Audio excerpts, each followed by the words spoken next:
మరి దీని వెనకాల ఆంతర్యం ఏంటి? నరుని కష్టమును బట్టి ఐశ్వర్యవంతుడు కాదు, యెహోవా ఆశీర్వాదము ఐశ్వర్యం ఇచ్చును. ఈ మాట ఎంతమంది నమ్మగలుగుతారు?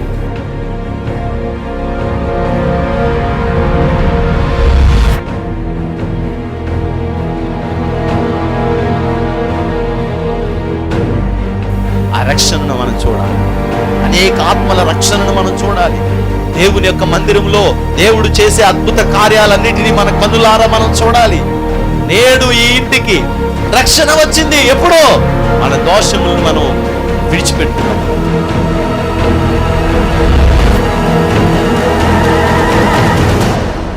నీ పాపములు శారీరకంగా మరలా చేయకుండా సిద్ధపడి, నువ్వు ఇదిగో నా పాపాన్ని నేను వదిలిపెట్టేశాను, ఇదిగో నేను స్తుతిస్తున్నాను, నేను తప్పు చేశాను ప్రభా అని నువ్వు ఎప్పుడైతే వదిలేసి దేవుని దగ్గర ప్రార్థన చేయడం మొదలుపెడతావో, పరిశుద్ధాత్మ అగ్ని వచ్చి నిన్ను తాకి శుద్ధి చేసి ఈ పాపములో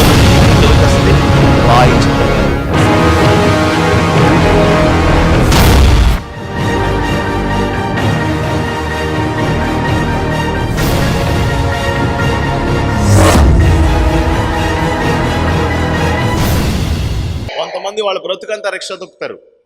రిక్షా తొక్కడం అంటే రిక్షా తొక్కడం అని కాదు, అంటే అంత కష్టపడతారు. చివరాఖరికి ఏంటి తెస్తే జీరో, ఏముండదు,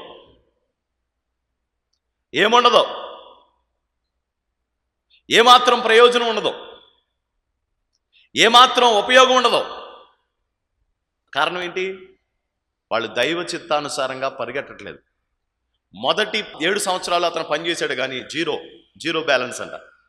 జీరో బ్యాలెన్స్ అకౌంట్ ఒకటి ఓపెన్ చేశారు, దాంట్లో రూపాయి కూడా పడలేదంట. అకౌంట్ క్యాన్సిల్ చేశారు. మళ్ళీ దెబ్బలాడతాడు. దెబ్బలాడితే ఇప్పుడు ఆయన ఇచ్చాడు ఆప్షన్ ఏంటి? ఇంకో 7 సంవత్సరాలు పని చేయి, అప్పుడు నీకు ఇస్తానన్నాడు.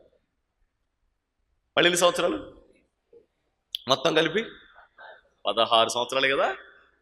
నాకు తెలుసు మీరు ఇంటర్మీడియట్ అని. చెప్పాలి గట్టిగా, బాగా గట్టిగా. 14 సంవత్సరాలు. దేవునికి స్తోత్రం. 14 సంవత్సరాలకి ఎవరి నుంచి పెళ్లి చేసుకున్నాడు? అమ్మా ఎవరిని? గట్టిగా. 30 ఏళ్ళకి వస్తే కానీ వాళ్ళు పెళ్లి ఊసేస్తారంట. 14 ఏళ్ళు ప్లస్ చేయండి, 44. మనోడి పరిస్థితి ఏంటంటారు? అప్పుడే తెల్ల వెంట్రుకలు వస్తున్నాయి. మనోడికి వృద్ధాప్యం అప్పుడే స్టార్ట్ అయింది. అప్పుడు పెళ్లి చేశాడు మాంగారు. ఎందుకు ఈ కర్మేడికి? ఈ పాడికి 2 బిడ్డలో 3 బిడ్డలో ఉండేవారు. బిడ్డా, నువ్వు చేసిన నిర్వాకానికి 14 సంవత్సరాలు వేస్ట్ అయిపోయింది. మహాను నీకు ఎన్నేళ్ళు అమ్మాయి అంటే నాకు 33 అన్నాను. యేసు ప్రభు వయసు, ఏ వయసు? భూమిని తల్లకిందులు చేశాడు ప్రభు. మనం మాత్రం అలా తిరుగుతున్నాం. గట్టిగా ఒకసారి స్తోత్రం చెప్పచ్చుగా. ఎందుకు తెలుసా? దైవ చిత్తం తప్పిపోయాం. దేవుడు నీకు చెప్పిన, దేవుడు నీకు చూపించిన ఆలోచన ప్రకారం నువ్వు లేవు. 14 సంవత్సరాలు కష్టపడ్డాడు. కష్టపడిన తర్వాత ఇక బయలుదేరిపోయాడు. నేను ఇంక పని చేయలేను బాబు, ఈ అమ్మాయి కోసం వచ్చాను, ఈ అమ్మాయిని పెళ్లి చేసుకున్నాను, నా దొంప తెంచావు నువ్వు, నేను పోతానన్నాడు. లేదు నువ్వు ఎక్కడికి వెళ్తావు, ఇంట్లో నుండు, నీకు జీతం ఇస్తానన్నాడంట. నీకు ఈ కానించి జీతం ఇస్తాను, నీ కానించి నీకు ఇచ్చేస్తాను, నీ వాటా నీకు ఇచ్చేస్తాను అన్నాడంట. అలాగా 6 సంవత్సరాలు పనిచేసాడంట అక్కడ. ఎన్ని సంవత్సరాలు? ఈ 6 సంవత్సరాలు తనకు చాలా కష్టం అయిపోయింది. ఎందుకంటే ఈ 6 సంవత్సరాల్లో జీతము లాభం వస్తుంది కానీ ఆడు పలుమార్లు మార్చేస్తున్నాడు. లాభాన్ని మోసం చేస్తున్నాడు. నేను ఇది అనలేదు, నేను అది అన్నాను, నేను ఇది అనలేదు, నేను అది అన్నాను, నేను ఇది అనలేదు, నేను అది అన్నాను అని చెప్పి మోసం చేశాడంట. ఓసారి అన్ని చార్లే అనేవాడంట. చార్లు ఎక్కువ పుట్టి అనుకోండి, చార్లే అన్ని నాయి అనేవాడంట. ఓసారి ఏమో మచ్చలే అనేవాడంట, ఓసారి ఏమో తెల్లయి అనేవాడంట, ఏ ఎక్కువ ఉంటే అవి తనయి అనేవాడంట. ఇక మొత్తానికి వెరసి 20 సంవత్సరాలు అయిపోయింది. ఒకరోజు ఏమనుకున్నాడంటే, బాబోయ్ నాకెందుకు వచ్చింది ఈ జీవితం, ఇంత కష్టపడ్డాను, నా జీవితం అంతా వృధా అయిపోతుంది, నా దేవుడు నాకు మళ్ళా కల్లో కనబడి నాతో మాట్లాడాడు. నేను ఎక్కడైతే నేను రాయి నిలిపానో ఆ రాయి నిలిపిన బేతేలు దేవుడు నాకు మళ్ళీ కనపడి మాట్లాడి, నాయనా ఇక చాలరా బాబు, 20 సంవత్సరాలు కష్టపడ్డావు, నీకు సవరం అయితే కానీ వివరం రాదని తెలిసి నేను చూస్తుంటే ఆ సవరం నువ్వు 20 సంవత్సరాలు చేసుకున్నావురా నాయన, ఇప్పుడు కానీ వివరం వచ్చిందని నేను అనుకుంటున్నాను, వచ్చేస్తావు వెనక్కి అన్నాడట. అప్పుడు బాధపడి వెనక్కి బయలుదేరేటప్పుడు తన భార్యతో చెప్తాడు, అందరిని పిలిచి, ఏమని తెలుసా, మీ నాన్న చేసిందంతా మీకు తెలుసు, మీ నాన్న ఎంత మోసం చేశాడో మీ అందరికీ తెలుసు. కానీ ఇస్సాకు భయపడిన దేవుడు నాకు తోడై ఉన్న కారణమును బట్టి, ఇస్సాకు భయపడిన దేవుడు నాకు తోడై ఉన్న కారణమును బట్టి దేవుడు నన్ను అన్యాయం కాకుండా చూసుకున్నాడు. ఈ 6 సంవత్సరాల్లో దేవుడు నన్ను బలపరిచాడు. నేను ఏది అడిగితే అది నా దేవుడు నాకు అనుగ్రహిస్తూ వచ్చాడు. నేను ఏది ప్రార్థన చేస్తే అది నాకు దేవుడు అనుగ్రహిస్తూ వచ్చాడు. నేను ఇక్కడ ఉండాలనుకోవట్లా, ఈ ప్రాంతంలో నేను ఇక నివసించాలనుకోవట్లా, నేను వెళ్ళిపోవాలనుకుంటున్నాను అని చెప్పి తన భార్యలతో చెప్తే, తన భార్యలు కూడా ఏమన్నారో చూద్దాం దేవుని వాక్యంలోంచి. ఆది కాండంలో మనకి ఈ మాటలన్నీ కనబడతా ఉంటాయి. దేవుని వాక్యం నుండి నన్ను ముద్దు పెట్టుకొననీయక పిచ్చి పట్లి ఇట్లు చేసితివి, మీకు హాని చేయుటకు నా చేతవును. అయితే పోయిన రాత్రి మీ తండ్రి యొక్క దేవుడు, నీవు యాకోబుతో మంచిగాని చెడ్డగాని పలుకకుము, జాగ్రత్త సుమి అని నాతో చెప్పెను. నీ తండ్రి ఇంటి మీద బహు వాంచగలవాడవై వెళ్ళగోరిన ఎడల వెళ్ళుము, నా దేవతల నేల దొంగిలితు అనగా, యాకోబు, నీవు బలవంతముగా నా యొద్ద నుండి నీ కుమార్తెలను తీసుకుందువేమో అనుకొని భయపడితిని. ఎవరి యొద్ద నీ దేవతలు కనబడినో వారు బ్రతుకకూడదు.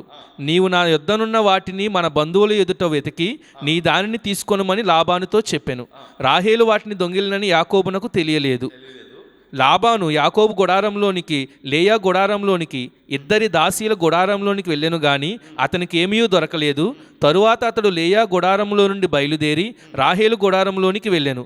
రాహేలు ఆ విగ్రహములను తీసుకొని ఒంటె సామాగ్రిలో పెట్టి వాటి మీద కూర్చుండెను. తిరిగి వచ్చేస్తుంటే లాబాను వచ్చి,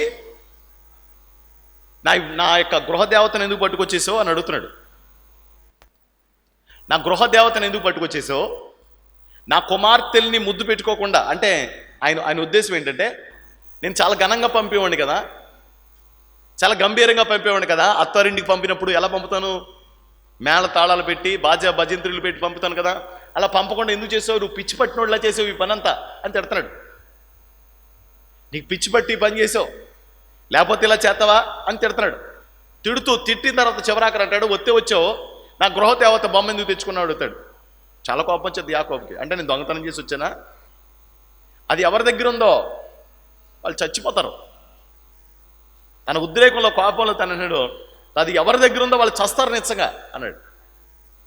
సమయం వచ్చింది కాబట్టి చెప్తున్నాను, మీ ఉద్రేకం మిమ్మల్ని నాశనం చేస్తుంది. ఉద్రేకపడ్డారు అంటే మీరు నాశనం అయినట్టే లెక్క. చాలా ఉద్రేక పరులు ఉన్నారు ఇక్కడ కొంతమంది చెప్పక్కల. ఇప్పుడు యవనస్తులు అందరూ చాలా మట్టికి చాలా ఉద్రేకపడుతున్నారు. కొంతమంది బాగా కోపం వస్తే బండి స్పీడ్గా నడిపేస్తారంట. కొంతమంది కోపం బాగా వస్తే ఎవరినో ఒకళ్ళని ఎడబెడ కొడేస్తారంట. కొంతమంది ఉద్రేకం వస్తే కప్పుని నేలేసి కొడతారంట. కొంతమంది ఉద్రేకం వస్తే టీవీని పగలు కొడేస్తారంట.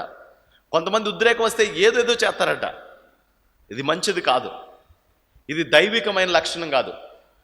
ఉద్రేకంతో తను ఏమన్నాడు తెలుసా, ఆ బొమ్మ ఎవరి దగ్గర అయితే ఉందో, కోపం వచ్చి ఆ బొమ్మ ఎవరి దగ్గర ఉందో వాళ్ళు నిశ్చయంగా చేస్తారు అని చెప్పి, బ్రతకూడదని చెప్పేసి ఒక నోటి తీర్పు తీర్చేశాడు. ఇది పక్కన పెట్టండి. ఇప్పుడు ఇలాంటి పరిస్థితి వచ్చేసిన పరిస్థితి చెప్తున్నాడు. అయితే తన భార్యలు ఏమన్నారో ముందు అధ్యాయంలో మనకు కనబడుతూ ఉంటుంది. 31వ అధ్యాయం మొదలు వచ్చిన, లాబాను కుమారులు, మన తండ్రికి కలిగినది యావత్తును యాకోబు తీసుకుని మన తండ్రికి కలిగిన దాని వలన ఈ యావదాస్తి సంపాదించినని చెప్పుకునే మాటలు యాకోబు వినెను. యాకోబు చెప్తున్నాడు, యాకోబు గురించి చెప్పుకున్నారు వీళ్ళు. అసలు వీడి బతుకేంటి, ఈడేంటి, అసలు వీడు మన దగ్గరకు వచ్చిన తర్వాత బాగుపడ్డాడు, అసలు మనం ఇస్తే బాగుపడ్డాడు, మనం ఇస్తే తిన్నాడు, వీడు గెంజి తాగి బతికాడు, అలాగే ఏదో అనుకుంటున్నాడు. బాధ కలిగింది. అయ్యో నేను ఊరికినే ఏమన్నా తింటున్నానా, వీళ్ళు ఊరికినే నాకేమన్నా జీతం ఇస్తున్నారా, నేను ఇంతకాలం కష్టపడి పనిచేశాను కదా అని చెప్పి బాధ కలిగి చదువు. మరియు అతడు లాబాను ముఖము చూచినప్పుడు అతడు అది నిన్న మొన్న ఉండినట్లు అతని ఎడలు ఉండలేదు. అప్పుడు యెహోవా, నీ పితరుల దేశమునకు నీ బంధువుల యొద్దకు తిరిగి వెళ్ళుము, నేను నీకు తోడై ఉండేదని యాకోబుతో చెప్పగా, యాకోబు పొలములో తన మంద యొద్దకు రాహేలును లేయాను పిలువనంపి వారితో ఇట్లనెను, నీ తండ్రి కటాక్షం నిన్న మొన్న నా మీద ఉండినట్లు ఇప్పుడు నా మీద ఉండలేదని నాకు కనబడుచున్నది. అయితే నా తండ్రి యొక్క దేవుడు నాకు తోడై ఉన్నాడు. మీ తండ్రికి నా యావత్ శక్తితో కొలువు చేసి తినని మీకు తెలిసే ఉన్నది.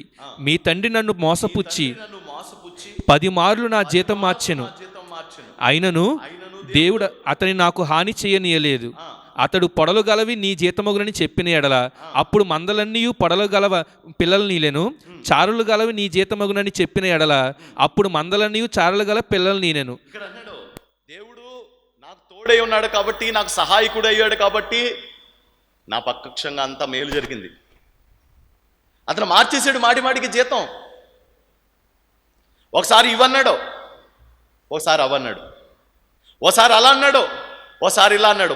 మోసం చేశాడు మీ నాన్న. ఇదంతా మీకు తెలుసు కదా, ఇదంతా మీరు ఎరిగే ఉన్నారు కదా అని అంటుంటే భార్యలు అంటారు, అవునవును నువ్వు చెప్పింది నిజమే, మా నాన్న పచ్చి మోసగాడు, మా నాన్న పచ్చి మోసగాడు. వాళ్ళు అతడు చేసింది చాలా తప్పుడు పని. ఇప్పుడు ఈరోజు అనుభవిస్తున్నదంతా ఎవరిదో తెలుసా? నీది, నాది, మన పిల్లలదే. అతడు అనుభవిస్తూ కూడా మన మీద ఇంత దారుణమైన దౌష్ట్యం చేస్తున్నాడు అని చెప్పి భార్యలందరూ సమ్మతిస్తే, అయితే మనం ఇక్కడ ఉండొద్దు, నేను రాయి నిలబెట్టి తైలం పోసేనే అక్కడ దేవుడు నాతో మాట్లాడాడే, అక్కడికి వెళ్ళిపోదాం అన్నాడు. భార్యలు ఏమన్నారు తెలుసా? సరే వెళ్ళిపోదాం అన్నాడు అన్నారట. ఎన్ని సంవత్సరాలు పట్టింది? 20 సంవత్సరాలు పట్టింది. ఇప్పుడు వెళ్ళిపోతున్నారు. వెళ్ళిపోయిన తర్వాత వీళ్ళు ఒక కొండ దగ్గరికి వచ్చి ఆ కొండ దగ్గర గుడారం వేసుకున్నారు. ప్రయాణం అవుతున్నారు. ఒక కొండ దగ్గర గుడారం వేసుకునేటప్పటికీ దూరం నుంచి ప్రజలు కనపడుతున్నారు. ఎవరాళ్ళు? లాబానుతో ఉన్న పని వాళ్ళు. దూరంగా జనం కనపడుతున్నారు, వస్తున్నారు. దానికి అర్థమైపోయింది, ఇప్పుడు శత్రువు అతన్ని తరుముకుంటూ వస్తాడు. శత్రువు అతను తరుముకుంటూ వస్తున్నాడు. ఈ శత్రువు ఇంట్లో శత్రువు కాదు, బయట నుంచి వస్తున్న శత్రువు. అట్నుంచి వస్తున్నాడు శత్రువు. కొంచెం ముందుకెళ్ళి ఎదరకెళ్ళి చూస్తే యాకోబు తన పని వాళ్ళను పంపిన తర్వాత ఆ పని వాళ్ళు యాసావు దగ్గరికి వెళ్ళి చూసేటప్పటికి ఒక విషయం అర్థమైంది. ఏమని? ఒరే యాకోబు వస్తున్నాడంట మన ఊరు, ఆడిని మిగలకుండా బతకనివ్వకుండా చంపేయాలి, చెయ్యికి చెయ్యి, కాలు కాలు, వేలుకు వేలు కట్టేయాలి, ఏలాడ తీసేయాలి అన్నాడు. ఈ మాటలని వీళ్ళు ఏం మాట్లాడకుండా బయలుదేరి పరిగెట్టుకుంటూ వచ్చి, యాకోబు మీ అన్న నిన్ను ముక్కలుగా నరికి చంపేయాలని 450 మందిని సిద్ధపరుస్తున్నాడని చెప్పారు. వెనకాలేమో లాబాను, ముందేమో యాసావు. ఇద్దరు చంపేవాళ్లే, ఇద్దరు డబ్బులకి గడ్డి తినేవాళ్లే, మానవత్వం మంచి మర్యాద లేని వాళ్ళే ఇద్దరు. అందుకే కదా వాళ్ళ అమ్మ సైతం చెప్పింది, ఒరే ఆడు మూర్ఖుడ్రా బాబు, ఆడు నిన్ను నిశ్చయంగా చంపేస్తాడు, ఆడు ఒక జింకను చంపినట్టు నిన్ను చంపాడతాడు అంతే, నువ్వు పొరపాటును కూడా ఇక్కడ ఉన్న మాకు వెళ్ళిపో అని చెప్పి పంపించేసింది వాళ్ళ అమ్మ. బట్టలు ఇచ్చేసి ఈడ బట్టలు ఎక్కడో పాడేసుకుని పోయాడు. ఇద్దరు శత్రువులే. వెనకల నుంచి ఆడు తరుగుతున్నాడు, ఎదరి నుంచి ఇతను వస్తున్నాడు. ఇప్పుడు ఏం చేయాలి యాకోబు? యాకోబుకి అర్థం గట్లా, నలిగిపోతున్నాడు యాకోబు. యాకోబు హృదయం అంతా కూడా గజిబిజి అయిపోతుంది. తనకేం అర్థం గట్లా. ఇంతకాలం తన జీవితంలో కష్టపడ్డాడు, ఏ ప్రయోజనం లేదు. 20 సంవత్సరాలు అంటే ఏంటండి? 20 సంవత్సరాలు అంటే ఏంటండి? బాగా కష్టపడి జీవితం మీద ఏదైనా సాధించాలని దైవికమైన లక్ష్యం నుండి దేవుని చిత్తం ఆలోచన చేసుకుంటే ఒక సొంత ఇల్లు కట్టుకుంటాం, భార్య వస్తుంది, 2 పిల్లలు వస్తారు, ఒక కుటుంబం ఏర్పడిపోద్ది కదా. ఇప్పుడు ఎల్లగాని పెళ్లి చేయమన్నావు కానీ మీ అమ్మ నాన్న నా దగ్గరికి వస్తారు. ఎప్పటికీ 38 ఏళ్ళు వచ్చేటప్పటికి, 38 ఏళ్ళు వచ్చేటప్పటికి ఇంకొక 20 ఏళ్ళు కలిపేటప్పటికి ఇక్కడ ఉన్న వాళ్ళలో చాలా మందికి చదువులు పూర్తయిపోతాయి, ఉద్యోగాలు వచ్చేస్తాయి అండి. 20 ఏళ్ళు అప్పుడు 20 ఏళ్ళు గడిచేటప్పటికి ఒకలాంటి విప్లవాత్మకంగా మారిపోతాయి జీవితాలు, మీరు కష్టపడితే. దేవునికి ఒకసారి స్తోత్రం చెప్పండి. హల్లెలూయా, హల్లెలూయా, హల్లెలూయా. ఒక 20 సంవత్సరాలు గనక హార్డ్ వర్క్ చేస్తే, ఎవడైనా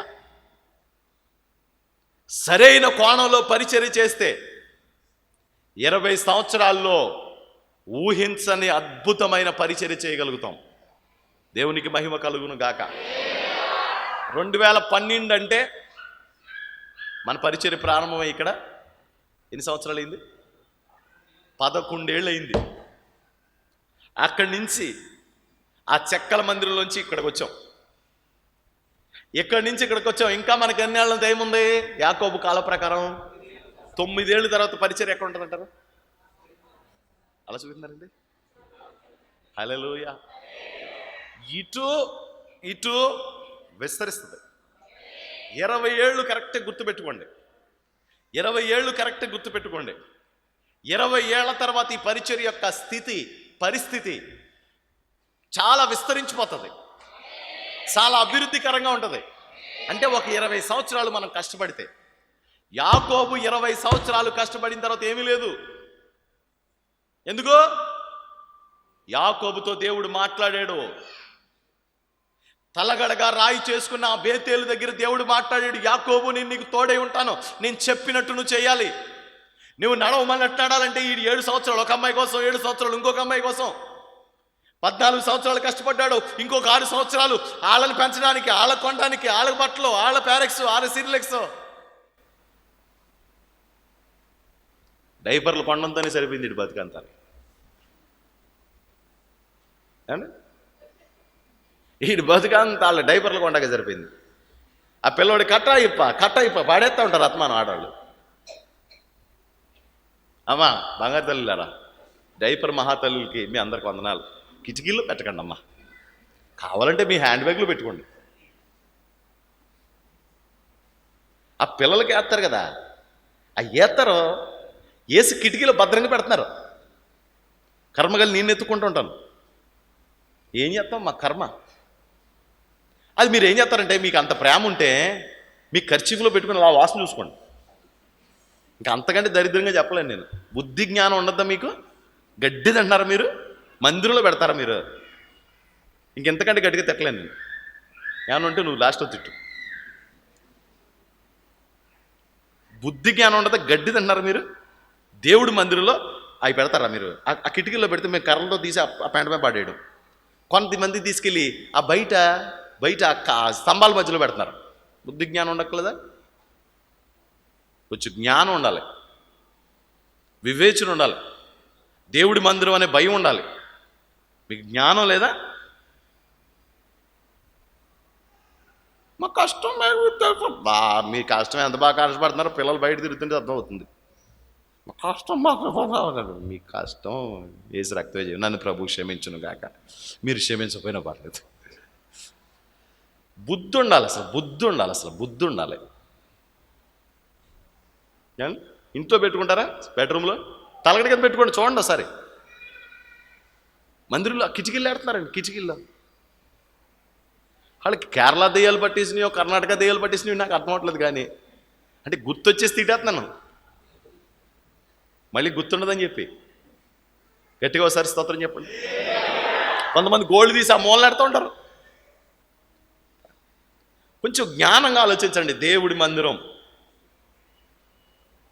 మందిరం మనల్ని ఆశీర్వదించే మందిరం. దేవుని స్తోత్రం.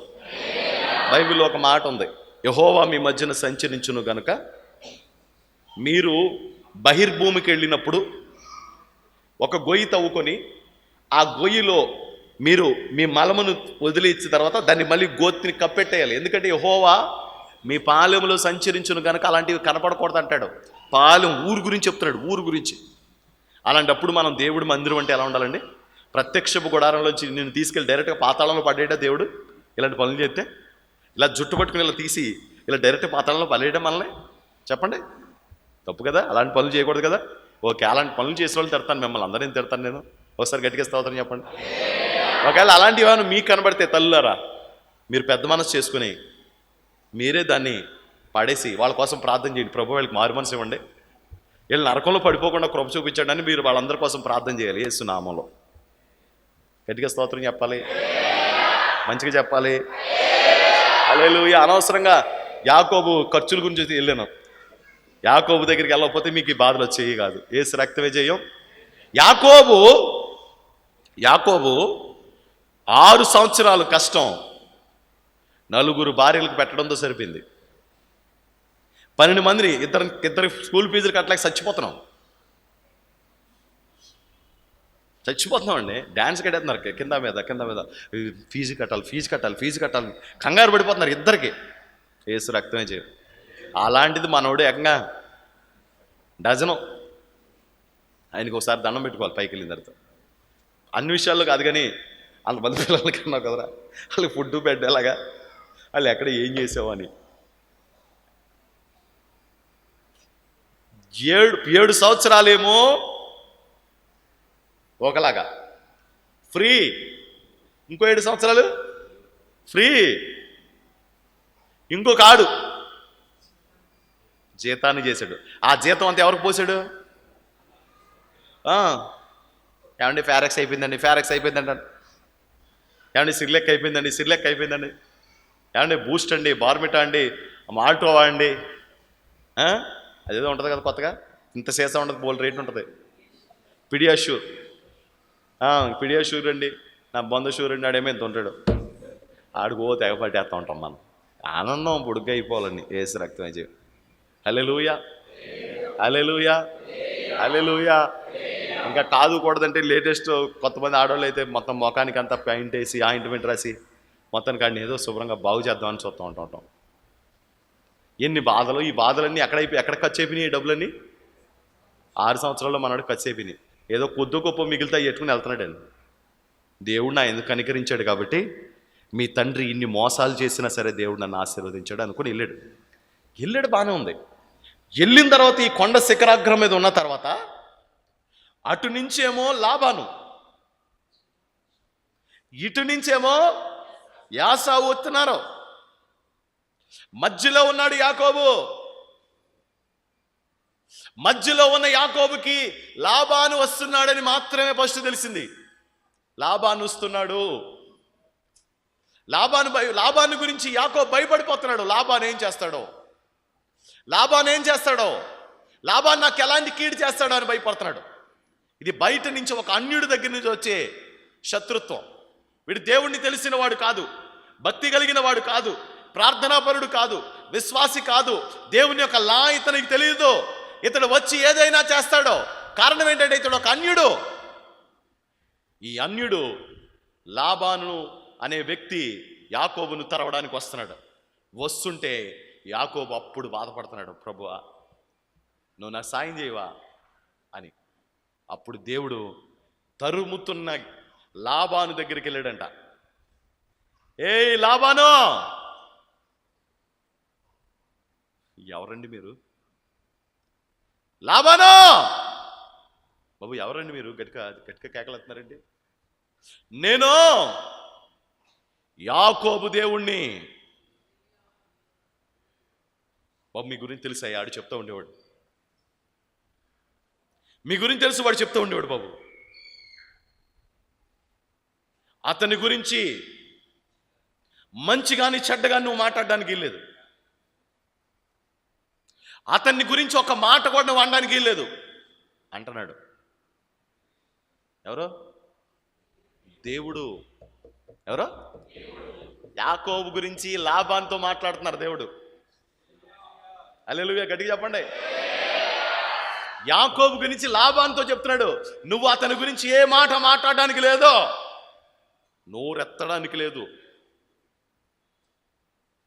ఇక వణికిపోతున్నాడు, గజ గజ గజ గజ గజ గజ. మహాప్రభావం కలిగిన దేవుడు లాబానుకు దర్శనమిచ్చాడు.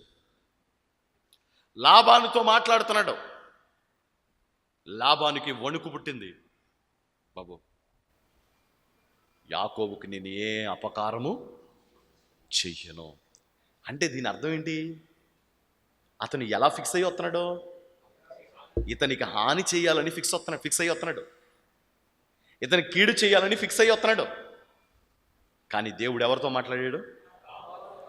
అన్యుల వలన వచ్చు శత్రుత్వం నీకు ప్రభువు దూరపరుస్తాడు. గట్టిగా చెప్పండి. అన్యులు నీ మీద శత్రుత్వం కలిగి ఉన్నారేమో, ఆ శత్రుత్వం నుంచి ప్రభు నీకు దూరాన్ని, ఎడమను కలుగు చేస్తాడు. ఒక అన్యుడితో ప్రభువు మాట్లాడతాడు. వాడు బయటవాడు కావచ్చు, కానీ నీకు సహాయకుడిగా మారిపోతాడు. వాడు నీకు కీడు చేయాలనుకునేవాడు కావచ్చు, కానీ నీకు మేలు చేసేవాడిగా మారిపోతాడు. యాకోబు ఆ సమయంలో చేసిందేంటి తెలుసా? కన్నీరు కార్చి ప్రార్థన చేస్తున్నాడు యాకోబు. ప్రభువా, నా శత్రువుని నువ్వు మిత్రువుగా మార్చు నాయనా, నా శత్రువుని నువ్వు మిత్రుడిగా మార్చు నాయనా అని ప్రార్థన చేస్తున్నాడు యాకోబు. నీ అన్నతమ్ములతో, అక్క చెల్లులతో ఒకవేళ ఇవన్నీ పక్కన పెడితే, బయట నుంచి నీకు కలిగే శత్రుత్వం, వాడు నీ కీడు చేయాలని పొంచి ఉన్నాడు. వాడు నీకు అపాయం చేయాలని పొంచి ఉన్నాడు. వాడు నిన్ను ఎలాగోలాగా అణగదొక్కాలని ప్రయత్నం చేస్తున్నాడు. దేవుడు బిడ్డ, నిన్ను కాపాడడానికి దేవుడున్నాడు. నిన్ను కాపాడడానికి దేవుడున్నాడు. ఇశ్రాయేలులకు ఒక దిక్కు ఉందని దేవుడు మాట్లాడుతున్నాడు. ఇశ్రాయేలులకు ఒక దిక్కు ఉందట. ఆ దిక్కు నుంచి ఇశ్రాయేలులకు సహాయం వస్తుందట. ఏ అపాయము నుంచైనా ఆ దిక్కులో నుండి ఆయన వారిని తప్పించుకుంటాడంట. శత్రువు వల్ల కలుగు భయము నీకు దూరమవును గాక. శత్రువు ఒక మార్గము గుండా వచ్చి 7 మార్గముల గుండా పారిపోవును గాక. నీ శత్రువుని దేవుడు నీకు సహాయం చేసే వ్యక్తిగా మార్చును గాక. హల్లెలూయా.